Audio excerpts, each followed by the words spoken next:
Homonym is a category of words in English language that often confuse people. To understand what homonyms are, let's look at the definition first. Now, homonyms are words that either have the same spelling or the same pronunciation, but they always mean different. Now, from the definition of homonym, you have an idea that they can be of two types. The words that have the same spelling and mean different, they are called homographs. And the words that have the same pronunciation but mean different, they are called homophones. Today we will take a look at a few homophones. That is, like I said, words that have the same pronunciation but different meanings.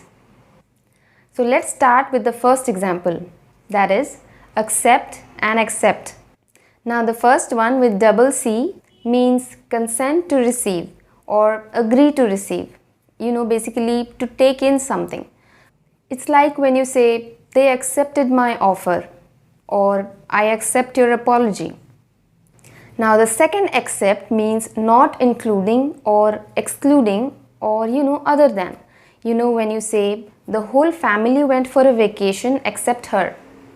It basically means that the whole family went for a vacation other than her. That is, she didn't go. The next we have is air and air. The first air is actually the one we breathe, something that surrounds us all. Basically, it's a mixture of nitrogen and oxygen.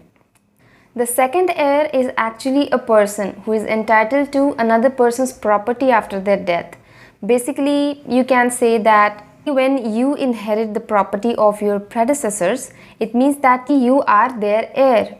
Now, that sounds confusing. Anyway, let's move on to the next example. The next example is bare and bare. Now the first bare means not covered or exposed, or you can say something basic and simple. For example, when you say don't go outside bare feet, or we all have bare necessities to take care of. Now the second bare means an animal. I'm sure you must have seen one.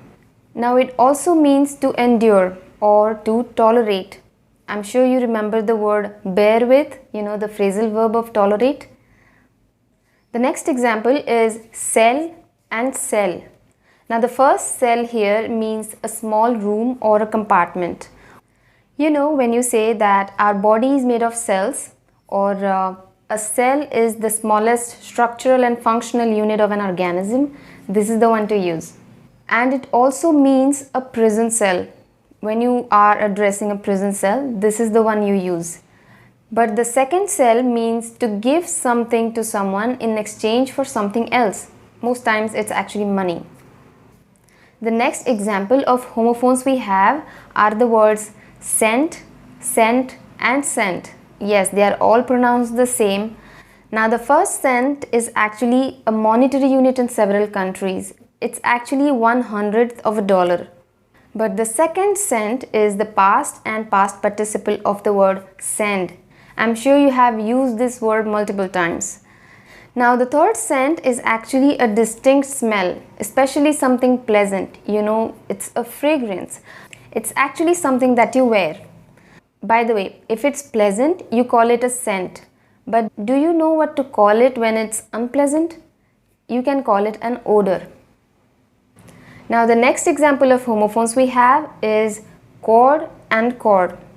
The first chord is actually a group of notes. It's a word used in music while playing musical instruments like a piano or a guitar or a keyboard, etc. But the second chord means a thin string. I'm sure you are aware of this word. The next example we have is break and break. Now the first break means to interrupt something or separate something into pieces. But the second break is actually a part of a vehicle. It's used to slow down or stop the vehicle. Most times I have seen people making mistakes or confused with these two words. I hope after learning this you won't make that mistake again.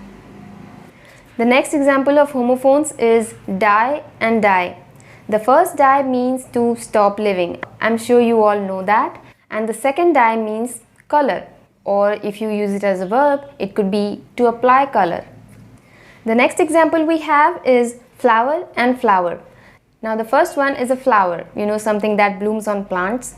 But the second flower is actually a powder obtained after grinding grains like wheat or rice. You can make breads or cakes using these. And yes, they are pronounced the same. Both of these are pronounced flower. The last example of today's video is heal and heal. Now the first heal means to become healthy. In case you have a wound or an injury, if it's healing, it means that you are getting better. But the second heel is actually the back part of our foot, just below the ankle. That's called the heel. I'm sure you have heard of this phrase Achilles heel.